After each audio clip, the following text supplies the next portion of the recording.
గత ప్రభుత్వంలో వాలంటీర్ వ్యవస్థ వచ్చింది. వాలంటీర్లు సమర్థవంతంగా పనిచేశారు. ఇంటింటికి ప్రభుత్వం నుంచి అందాల్సినటువంటి పథకాలను అందించడం కావచ్చు, ముఖ్యంగా పెన్షన్ల విషయంలో వృద్ధులు, వికలాంగులు, ఇలాంటి వాళ్ళు నడవలేని వాళ్ళు ఎవరైనా సరే ప్రభుత్వ కార్యాలయాలకు వచ్చి పెన్షన్ తీసుకునే అవసరం లేకుండా నేరుగా ఇంటి వద్దకే పెన్షన్ని అందించినటువంటి పరిస్థితి. So what ever it may be, వాలంటీర్లు అయితే వాళ్ళకి అప్పచెప్పిన పని అయితే సక్రమంగానే నిర్వర్తించారని అయితే మనం అనుకోవచ్చు. అయితే ఎన్నికల సమయంలో వాళ్ళని విధుల్లో ఉపయోగించొద్దన్నటువంటి కోర్టు ఆదేశాల మేరకు వాళ్ళని పక్కన పెట్టడం జరిగింది. మరి రేపు 1వ తేదీన వాలంటీర్లని మరలా తిరిగి తీసుకుంటారా అనేదే ఒక ప్రశ్న. అయితే ఇక్కడ ఎప్పటి నుంచో ఉన్నటువంటి ఒక క్వశ్చన్ ఏంటంటే, రేపు ప్రభుత్వం మారిపోతే, కొత్త ప్రభుత్వం వస్తే ఈ వాలంటీర్ వ్యవస్థను కొనసాగిస్తుందా లేదా? ఎందుకంటే వాలంటీర్ వ్యవస్థకి చట్టబద్ధత లేదు. పేరులో ఉన్నట్లే వాలంటీర్.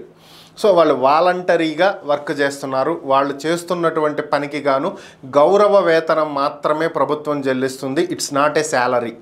ఇది వాళ్ళకు ఉద్యోగ భద్రత అనేది ఇక్కడ లేదు అనేది చాలా స్పష్టంగా అర్థమవుతున్నటువంటి అంశం. ఎందుకంటే వీళ్ళు ప్రభుత్వ ఉద్యోగులు కాదు.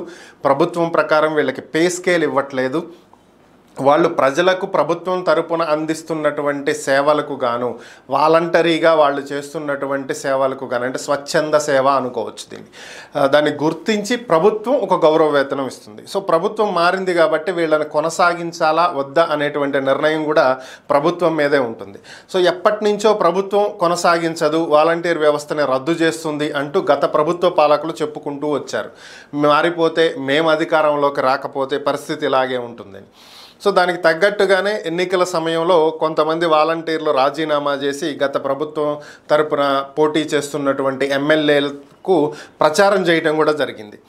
సో అప్పుడు వాళ్ళు రాసినటువంటి రీజన్స్, రాజీనామా లేఖల్లో రాసినటువంటి రీజన్స్ కనుక పరిశీలించినట్లయితే, మమ్మలను ప్రజలకు సేవ చెయ్యనివ్వకుండా టీడీపీకి చెందినటువంటి పలువురు అడ్డుపడుతున్నటువంటి నేపథ్యంలో ఎలక్షన్ కమిషన్లకు కంప్లైంట్లు ఇస్తూ ఇలా రకరకాలుగా సేవ చేయనివ్వకుండా మమ్మల్ని ఇబ్బంది పెడుతున్న కారణంగా మేము రాజీనామా చేసి ప్రజలకు సేవ చేయటం కోసం మేము వెళ్తున్నాము అని చెప్పి.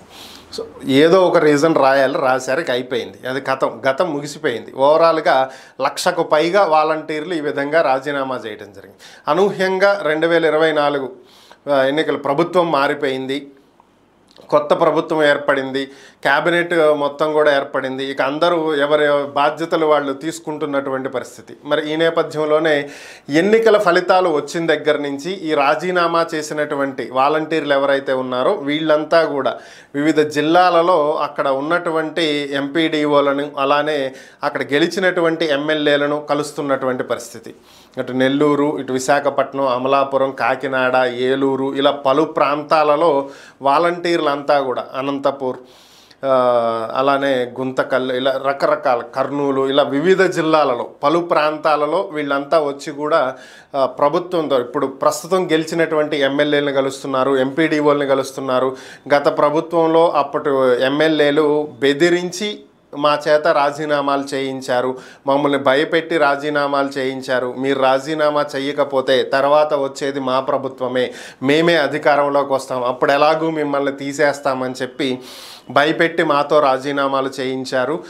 కొంతమంది భయపడని వాళ్ళు అలాగే ఉన్నారు, ఓకే తీసేస్తే అప్పుడు తీసేయనివ్వలే చూద్దామని చెప్పి ఉన్నారు. సో మేము భయపడి రాజీనామాలు చేసాం తప్ప మాకు పార్టీలకు సంబంధించి ఎటువంటి ఉద్దేశం లేదు, మేము ఏ పార్టీకి చెందని వాళ్ళము కాబట్టి దయచేసి మమ్మల్ని క్షమించి మరలా ఉద్యోగాల్లోకి తీసుకోండి అని చెప్పి వినతి పత్రాలు సమర్పిస్తున్నారు. దీంతో పాటుగా నిన్న నెల్లూరు జిల్లాకు చెందినటువంటి కొంతమంది వాలంటీర్లు అక్కడ ఒక వైసీపీకి చెందినటువంటి ఎమ్మెల్యేల మీద కేసులు కూడా పెట్టడం జరిగింది. పోలీస్ స్టేషన్కి వెళ్ళి మమ్మల్ని బెదిరించి ఈ విధంగా రాజీనామా చేయించారు కాబట్టి చర్యలు తీసుకోండి అని చెప్పి. ఇది పరిస్థితి.